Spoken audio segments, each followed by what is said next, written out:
Assalamualaikum warahmatullahi wabarakatuh. Kami dari kelompok 3 akan mempresentasikan hasil kerja kelompok kami mengenai menerapkan sikap gotong royong, kebersamaan, peduli sesama, bagaimana cara memunculkan sikap tersebut pada siswa SD dan dampak sikap tersebut. Dan anggota kami ada Firda Nabila Putri, ada Mufliha Laili, Rizka Arifatul Mabruro, Dea Marcelia Prasetyo, dan Fitri Robiatul Adawiyah.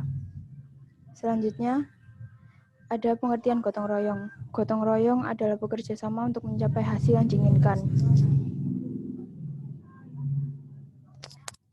Perilaku gotong royong dapat menyelesaikan pekerjaan dan dinikmati hasilnya bersama-sama secara adil. Gotong royong sebagai solidaritas sosial yang terjadi dalam kehidupan masyarakat, khususnya mereka yang terbentuk dari komunitas. Manfaat gotong royong. Manfaat gotong royong sendiri ada 4. Yang pertama, meringankan beban pekerjaan. Kedua, menyembuhkan sikap kebersamaan. Ketiga, membina hubungan sosial yang baik. Keempat, meningkatkan rasa persatuan dan kesatuan masyarakat. Selanjutnya akan dilanjutkan oleh teman saya.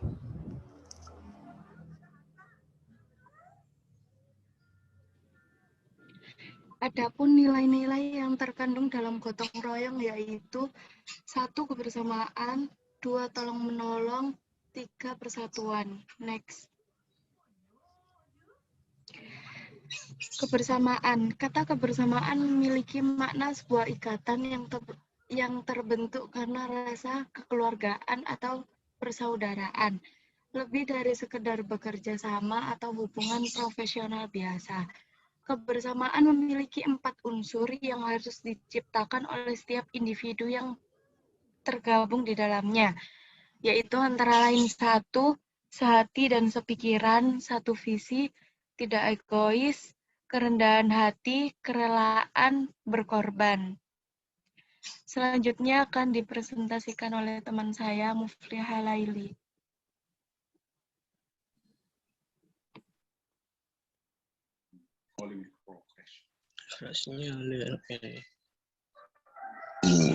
Next.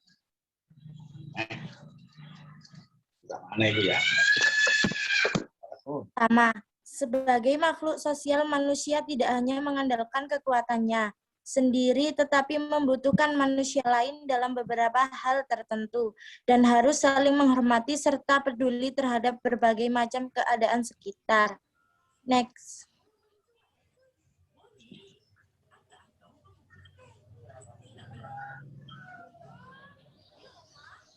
Manusia adalah makhluk sosial yang artinya manusia itu tidak akan bisa hidup sendiri tanpa bantuan orang lain. Interaksi sosial merupakan hubungan sosial yang menyangkut hubungan antar individu dengan kelompok dan kelompok dengan kelompok. Next.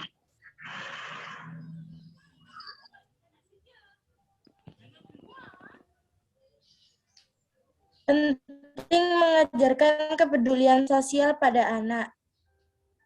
Selanjutnya akan dipresentasikan oleh Rizka Farida.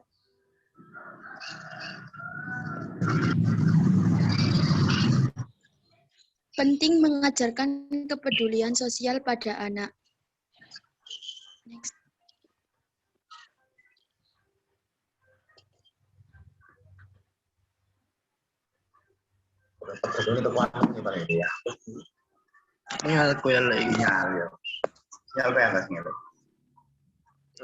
Kepedulian sosial. Peduli sosial merupakan sikap dan tindakan yang selalu ingin memberikan bantuan kepada masyarakat yang membutuhkan. Peduli sosial salah satu pendidikan terakhir, pendidikan karakter terhadap beberapa karakter yang ingin dikembangkan oleh pemerintah dan satuan pendidikan, antara lain karakter kejujuran dan lain sebagainya. Pembelajaran pada saat ini sangat efektif karena dapat dengan mudah mengajarinya, karena sudah mulai tahu sikap peduli terhadap sosial. Mengajari anak untuk peduli sosial. 1. Memberikan pemahaman. 2. Memberikan arahan. 3. memberikan perhatian. Next.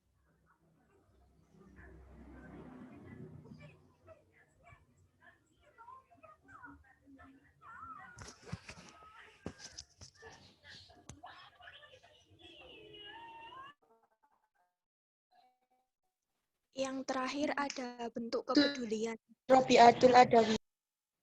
Ya, baik, akan saya lanjutkan. Yang terakhir ada bentuk kepedulian. Yang pertama ada bentuk kepedulian berdasarkan lingkungan. Yang A yaitu lingkungan keluarga, yang B lingkungan masyarakat, dan yang terakhir lingkungan sekolah.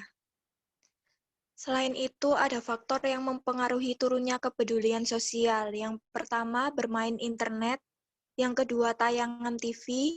Yang ketiga, masuknya budaya barat. Dan yang terakhir yaitu upaya untuk meningkatkan kepedulian sosial. Yang pertama ada pembelajaran rumah, yang kedua pembelajaran di lingkungan masyarakat, dan terakhir ada pembelajaran di sekolah. Next.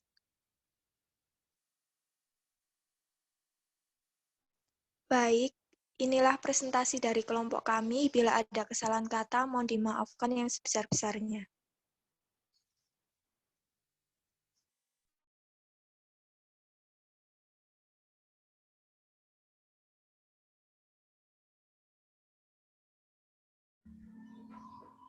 Selanjutnya, untuk yang ingin bertanya, silahkan memberikan pertanyaan.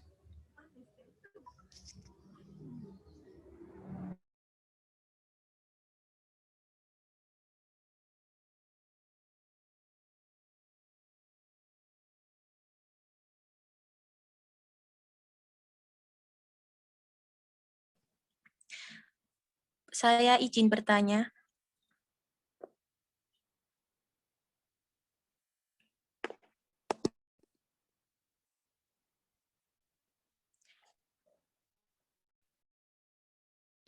Iya, silahkan Mbak Dini.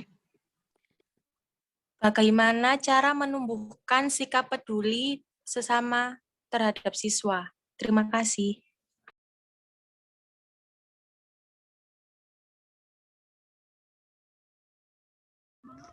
Selanjutnya, Saya izin bertanya. Iya, Sebutkan dan jelaskan nilai-nilai positif yang terkandung dalam gotong royong. Terima kasih. baik, sama-sama.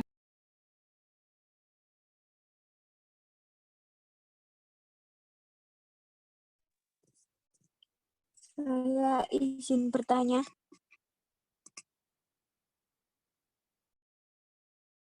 Iya, silakan. Iya, silahkan. Kebersamaan memiliki 4 unsur yang harus diciptakan dan dijaga oleh setiap individu yang ada di dalamnya. Jelaskan 4 unsur tersebut. Terima kasih.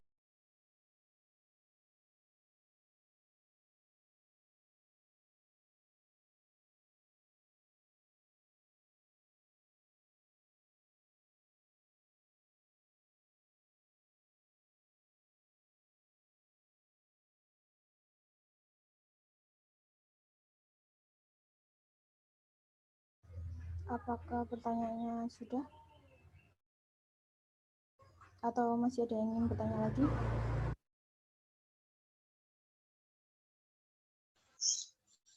Saya mau bertanya. Disilahkan. Jelaskan dampak apa saja yang menyebabkan turunnya sikap saling gotong royong, kebersamaan, dan peduli terhadap sosial. Terima kasih. Iya, sama-sama. Selanjutnya, Baik, saya mau bertanya. Jelaskan apa saja karakteristik gotong royong. Terima kasih.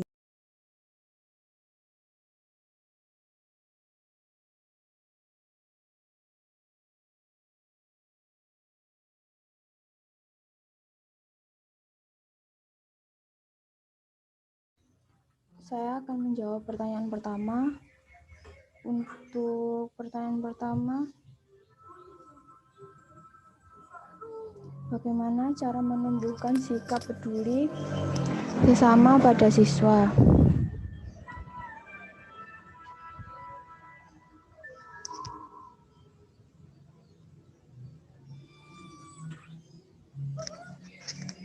Yang pertama, ajak mereka berbagi dengan sesama, karena berbagi adalah sebuah hal yang kecil, namun sulit dilakukan oleh semua orang. Namun dengan pengenalan yang tepat semasa kecil, menumbuhkan buah hati yang peduli terhadap sesama bisa dilakukan di kemudian hari. Ia pun tumbuh sebagai individu yang tidak hanya mementingkan diri sendiri, tapi menghargai orang lain.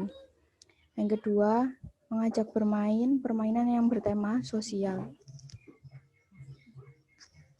Mengajaknya bermain permainan yang bertema sosial dapat membuatnya tersadar bahwa ia tidak hidup sendirian. Dengan ini, si kecil pun mengerti bahwa individu lain memiliki perasaan yang perlu dijaga sekaligus bersenang-senang sesuai dengan usianya. Yang ketiga, ikut serta dalam kegiatan sosial menceritakan mengenai permasalahan sosial yang terjadi di sekitar. Berikut dengan kegiatan sosial melibatkan relawan, lalu memancing minat si kecil untuk berkontribusi di dalam kegiatan tersebut. Namun seleksi terhadap pekerjaan relawan tersebut perlu dilakukan terlebih dahulu untuk menyesuaikan dengan usianya.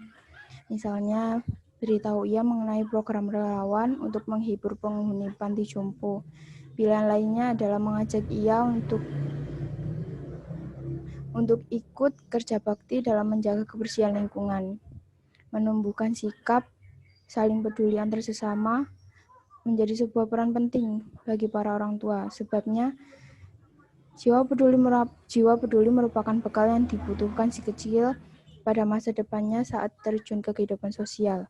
Selain bekal pendidikan, akan kepedulian dan empati yang diperoleh dari ikut serta berkegiatan sosial. Penting juga menyiapkan hal lain bagi kehidupannya di masa yang akan datang. Apakah sudah menjawab dengan baik, Mbak Ainun? Iya, terima kasih. Mbak Dini maksudnya.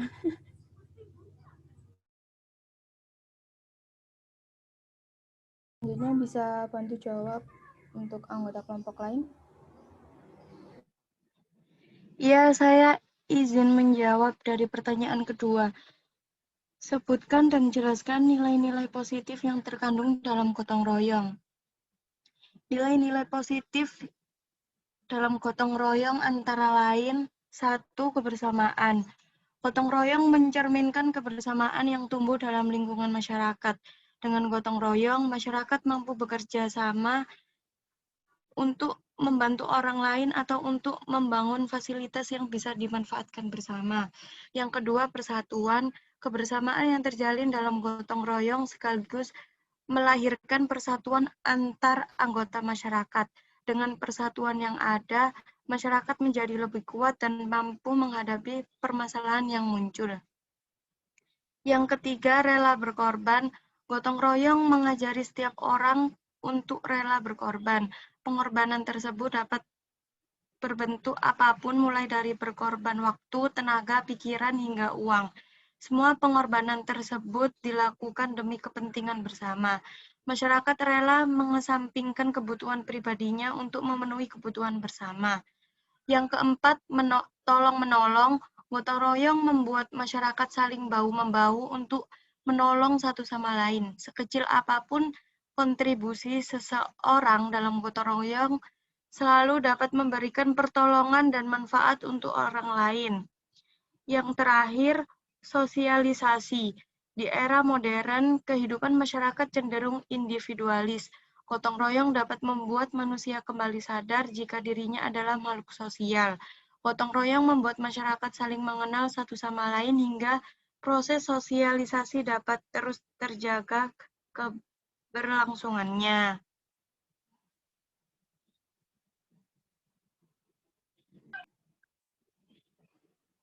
Sudah.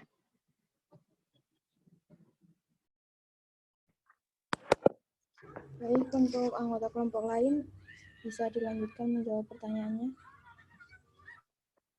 Saya akan menjawab pertanyaan dari Mbak Tantri. Kebersamaan memiliki 4 unsur yang harus diciptakan dan dijaga oleh setiap individu yang ada di dalamnya. Jelaskan 4 unsur tersebut.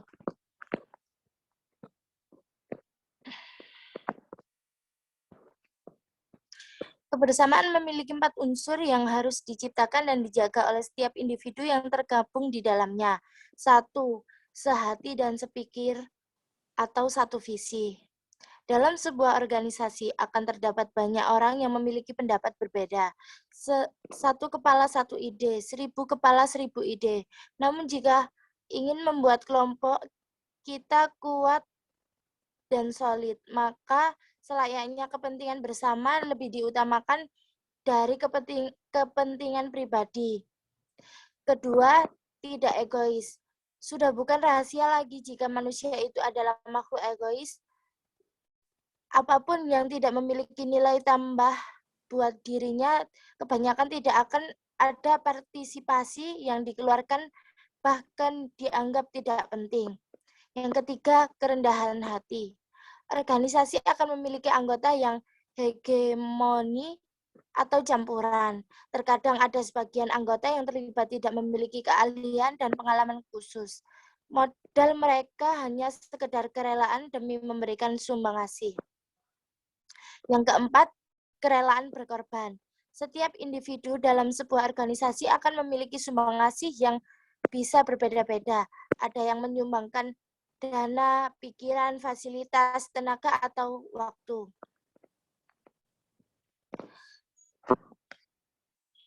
Sudah, apakah Mbak Tantri bisa menerima jawabannya? Baik, terima kasih. Ya, sama. Untuk pertanyaan selanjutnya, saya akan menjawab pertanyaan dari Mbak Riginia. Pertanyaannya yaitu, jelaskan dampak apa saja yang menyebabkan turunnya sikap saling gotong royong, kebersamaan, dan peduli terhadap sosial. Jawabannya yaitu, dampak yang menyebabkan turunnya sikap tersebut yaitu karena faktor teknologi yang semakin maju. Yang pertama, seperti halnya bermain internet. Di dunia maya saat ini sangat transparan dalam mencari suatu informasi dan malah menjadi sarana yang menyebabkan lunturnya sikap bergotong royong, menyebabkan kurangnya jalinan kebersamaan dan peduli terhadap sesama. Manusia menjadi lupa waktu karena terlalu asik menjelajahi dunia maya. Tanpa disadari, mereka lupa dan tidak menghiraukan lingkungan masyarakat sekitar, sehingga sikap tersebut sangat berpengaruh terhadap lingkungan sekitar dan kalah oleh sikap individualisme yang terbentuk dari kegiatan tersebut. Yang kedua yaitu ada sarana hiburan atau yang disebut dengan game. Dengan seiring kemajuan teknologi, maka dunia hiburan akan turut berkembang. Anak yang terlalu lama bermain game akan mempengaruhi sikapnya terhadap dunia luar. Mereka tidak berhubungan langsung dengan sesamanya atau masyarakat di lingkungan kita. Yang ketiga, ada tayangan televisi. Televisi merupakan salah satu sarana untuk mencari hiburan dan memperoleh informasi yang up to date. Namun sekarang ini banyak tayangan di televisi yang tidak mendidik anak. Di antaranya yaitu seperti acara gosip dan sinetron. Yang terakhir adanya budaya barat yang masuk ke Indonesia. Pengaruh budaya barat yang bersifat imaterial dan cenderung bertentangan dengan budaya timur ini akan mengakibatkan norma-norma dan tata nilai tentang sikap gotong royong, kebersamaan, dan peduli terhadap sesama semakin berkurang. Karena anak yang kehilangan sikap tersebut akan menjadi tidak peka terhadap lingkungan sosialnya, dan akhirnya dapat menghasilkan sistem sosial yang apatis. Apakah bisa diterima, Mbak Riginia, jawaban dari saya? Baik, sudah jelas diterima. Terima kasih. Iya, sama-sama. Mungkin ini bisa berhenti di sini dulu, nanti kita buat room baru karena ini waktunya udah mepet, jadi Zoom-nya juga bukan Zoom yang pro, jadi ini waktunya cuma segini. Nanti kita balik lagi, linknya baru bakal dikasih. Oke, makasih.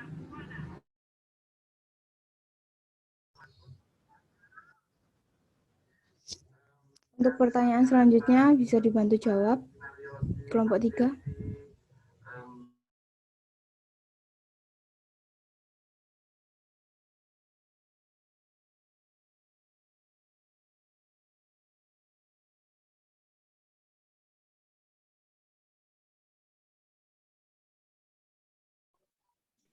Iya, barangkali ada yang ingin menyanggah.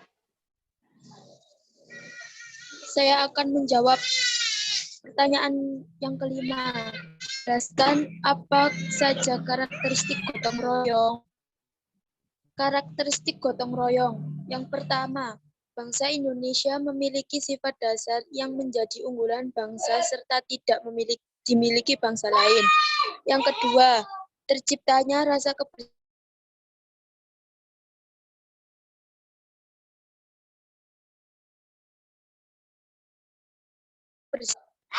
Yang kedua, terciptanya rasa kebersamaan.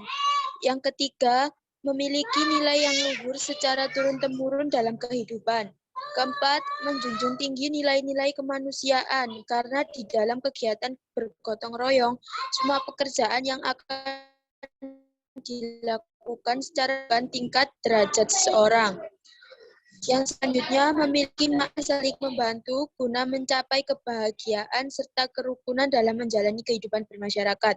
Dan yang terakhir, kegiatan yang dilakukan secara bersama-sama yang memiliki sifat sukarela, tidak mengharapkan memperoleh imbalan apapun. Apa bisa diterima, Mbak Eva?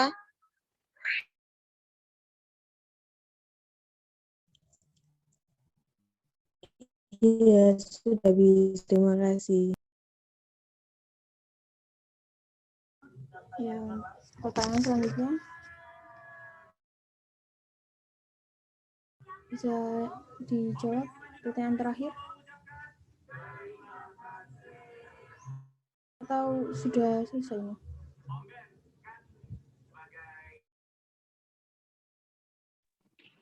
Udah pertanyaannya, barangkali ada yang menyanggah.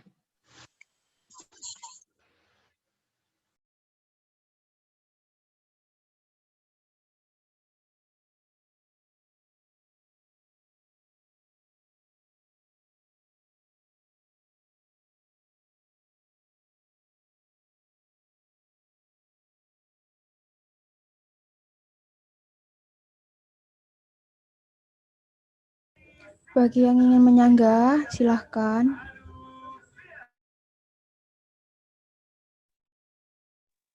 Izin, saya mau menyanggah pertanyaan yang kedua.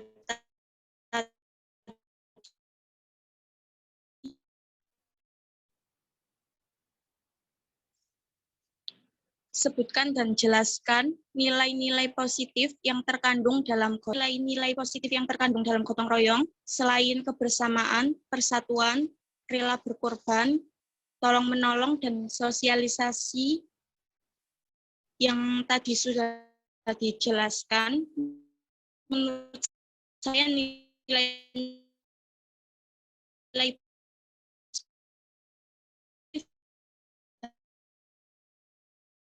dalam gotong royong antara lain, yang pertama yaitu menumbuhkan sikap suka, dan yang terakhir yaitu menjalin dan membina hubungan sosial yang baik dan harmonis antar warga masyarakat.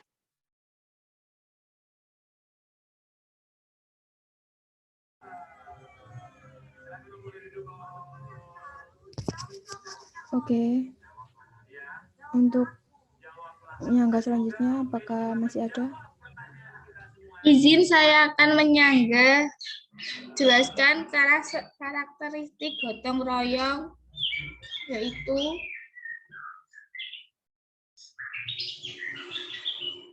menghargai kerjasama, inklusif, komitmen atas keputusan bersama, musyawarah, mufakat, tolong-menolong, solidaritas, empati, anti-diskriminasi, anti-kekerasan, dan sikap kerelawan.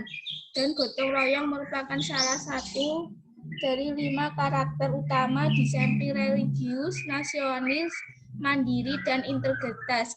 Karakter gotong royong perlu dibangun dalam proses pembelajaran. Harapannya siswa mampu menginternalisasi gotong royong dalam diri dan kehidupan sehari-hari, terutama dalam masa pandemi ini. Sekian.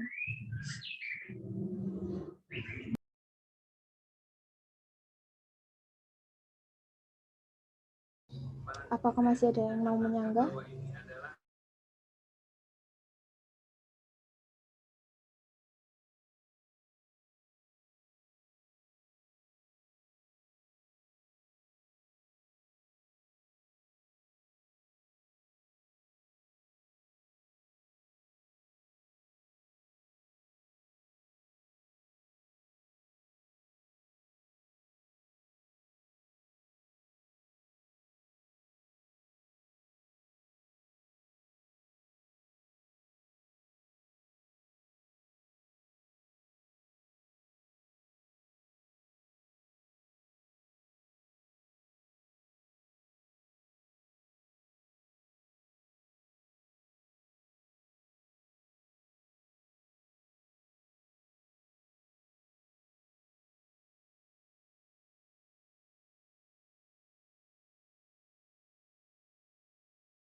Baik, sepertinya sudah tidak ada yang disanggah lagi.